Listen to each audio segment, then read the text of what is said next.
Ილამშვიდობის, მოგესალმებით. AI-ის ტრენდულობაზე თუ გინდა ვიკამათოთ, გიორგი, ჯერჯერობით მე მგონი, რომ მაინც ტრენდში იქნება მიმდინარე მოვლენებიდან გამომდინარე, თუმცა სიმართლე არ იმაში ასწამობ, ნელ-ნელა უკვე უფრო მეტად ამ ტექნოლოგიის აღფრთოვანება გადადის, რასაც ვთქვი და უფრო მეტად რაღაც ნეგატიურ რაღაცებსაც ხედავთ. შემხვდა ერთი სტატია, ხა ბრენდს ვერ დავასახელებ, ერთ-ერთი ძალიან ცნობილი სასმელების კომპანია, გამაგრილებელი სასმელების კომპანიამ გადაიღო სრულიად ადამიანების ჩართულობით სარეკლამო რგოლი, რომლითაც ის ამაყობს და მის კონკურენტს, რომელმაც AI გამოიყენა, ერთგვარად როგორც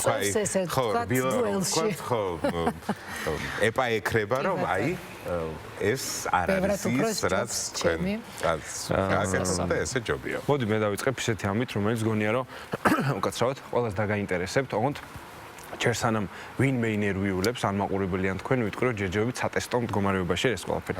ნერვიულობით იწყებ. კაცი ეგ დამჩემდა სამშაბათობით. ესე იგი მეტა ცნობილი კომპანია მარკ ცუკერბერგის, რომელიც არის მშობელი კომპანია Facebook-ის, WhatsApp-ის, Instagram-ის ფასიანი ვერსიების დატესტვას იწყებს. ხო, აი რას ნიშნავს ახლა ეს?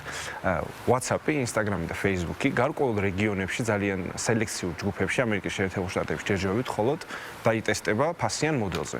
რაც ზუსტად იმას ნიშნავს, რაც გესმით. გახდება ამ აპლიკაციების და საიტების მოხმარება ფასიანი.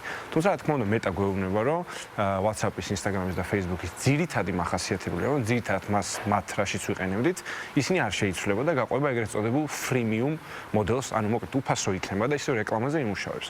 თუმცა გარკვეული ფუნქციები ამ აპლიკაციებს დაემატება და სწორედ ეს ამ ფუნქციების გამოყენება იქნება ფასიანი. მიმზიდველი ჩვენთვის დაწუნინგდება სწორედ შევხედოთ ფული ამ სერვისებში. რა თქმა უნდა იქნება Facebook-ის პირველადი ვერსია რო იყო, ხო?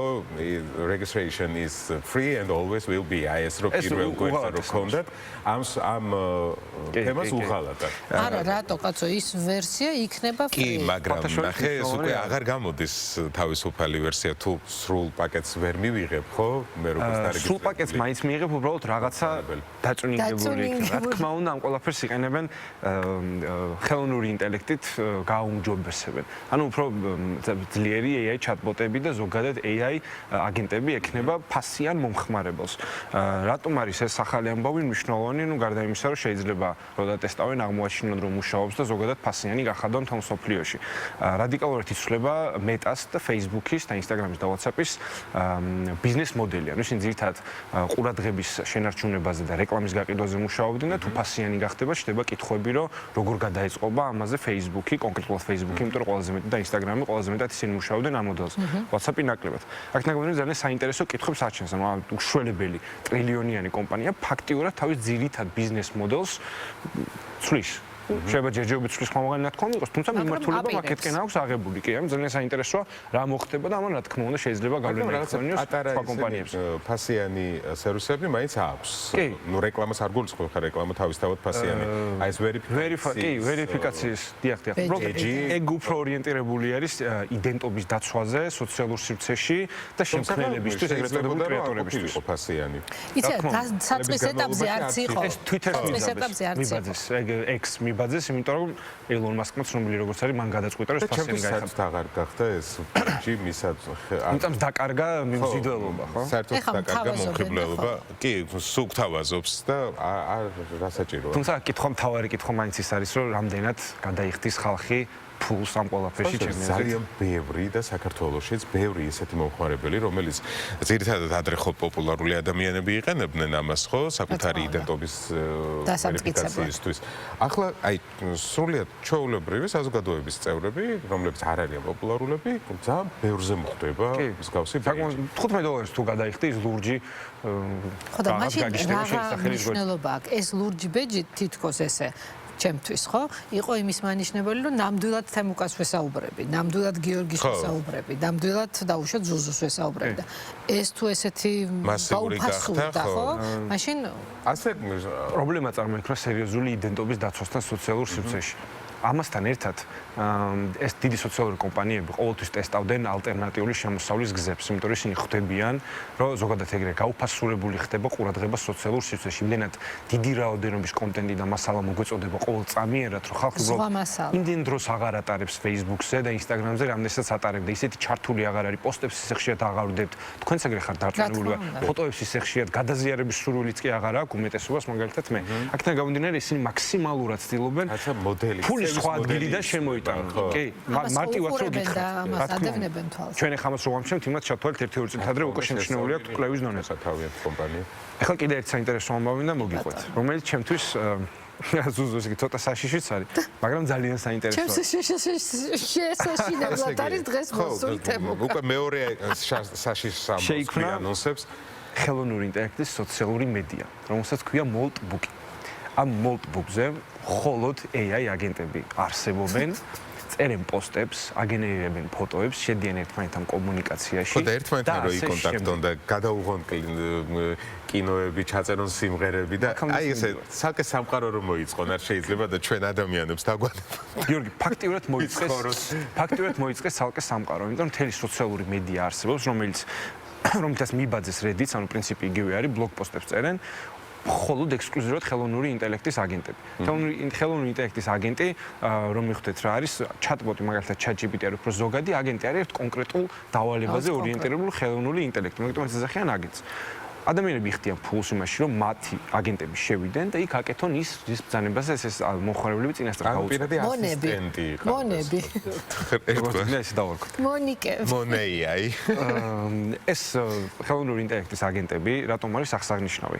ერთმანეთთან შედიან კომუნიკაციაში, სვავენ ეგზისტენციალურ კითხვებს და რიგ შემთხვევაში ისეთი ხუმრობები ეგრეთ წოდებული მიმები მოიგონეს, რომლებიც ადამიანებისთვის აბსოლუტურად გაუგებარია მომხმარებლებისთვის. რატო გააკეთეს ახლა სოციალური მედია დარწმუნებული ვარ გაგიჩნდებოდათ კითხვა. მე პირველი ეგ გამიშთა რომ რას ემსახურება გარდა იმისა რომ რაც ნიუსი სადღაც წავიკითხეთ. ეს ერთგვარი სოციალური ექსპერიმენტი, როგორი იქნებოდა ინტერნეტი იმ შემთხვევაში თუ ჩაიხსნებოდა ეს ადამიანური ფაქტორი.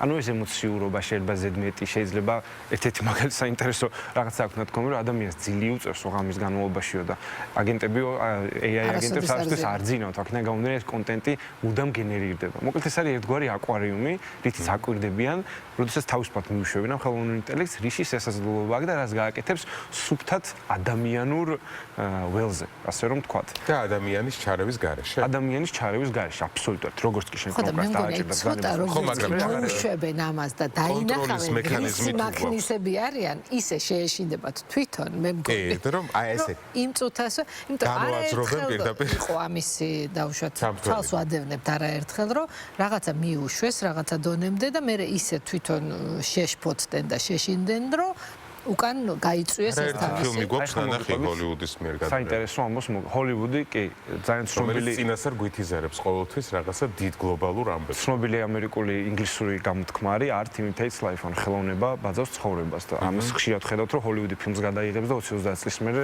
ესე გამოდის ხომ რომ რეალობასთან ძალიან ახლოს არის. საინტერესო ამბობს მოგიყვებით ხელოვნურ ინტელექტზე. წინა წელს ჰქონდა დილაში ვსაუბრობდით ამ თემაზე. ერთ-ერთი ხელოვნური ინტელექტი რომელიც ანალოგიურად მიუშვეს, მოდი ესე ცუდ სიტყვას ვიხმარ, იმდენად შემზარავი და საშიში რაღაცების ლაპარაკი წერა დაიწყო, რომ გათიშეს. უბრალოდ სანამ გათიშავდნენ, გააფრთხილეს, რომ მოკლედ გაცდი ჩარჩოებს და უნდა გაგთიშოთ. ამ ხელოვნურმა ინტელექტმა გადაწყვიტა, რომ კვლევარები დაეშანტაჟებინა. სრულიად სიტყვის მნიშვნელობა. გამთიშავთო და რას ვიზავო? პირადი კითხვები რაც გაქვთ დასმული, ამას გავავრცელებ. ეს არის აი ხო გონიათ რა რაღაცა ფანტაზიის ნაყოფი კონსპირაციული თეორია. აბსოლუტურად დოკუმენტირებული მოვლენა არის, რომელიც მოხარათ. ხარა კატა გამოთხარაო. საბოლოო ჯამში ალბათ ამას მიიღებს მაღალი ტექნოლოგიები, ხელოვნური AI-ის სწავლა. ხელოვნური ტექნოლოგიების. ვიტყვი რატომ არის მნიშვნელოვანი ეს ამბავი გარდა იმისა, რომ გავერთე და ხელოვნური ინტელექტი ფოტოებს ერთმანეთს უსვრის და მიმებს აკეთებს, ეს სასაცილო არის, თუმცა სერიოზული პრობლემა არის ისევ და ისევ ის, რომ აი იმ ყველაზე უბრალო ადამიანურ რაღაცას, რასაც ქვია Facebook-ის სკროლა და Instagram-ის სკროლა, იმასაც კი ნელ-ნელა თმობთ ადამიანები. საკმაოდ სერიოზულად დასაფიქრებელი არის, რომ აბსოლუტურად ყველა ასპექტი, რასაც ვერც კი წარმოიდგენდით, რომ შეიძლება ხელოვნური ინტელექტი იქ ჩარეული იყოს, იქაც კი ერევა. აი ყველაზე უაზრო და არაფრის მომტანი თვისება ადამიანის რაც არის, იქაც კი ხელოვნური ინტელექტი არსებობს. ძალიან მოდი მაინც. სუდია ვისურვოთ, რომ ჩვენ მაინც მაქსიმალურად ადამიანებად ნატურალური ადამიანური სახე და ქცევები შევინარჩუნოთ ეს ყველა ემოცია და ის რაც ყველაზე ძვირფასია ადამიანებისთვის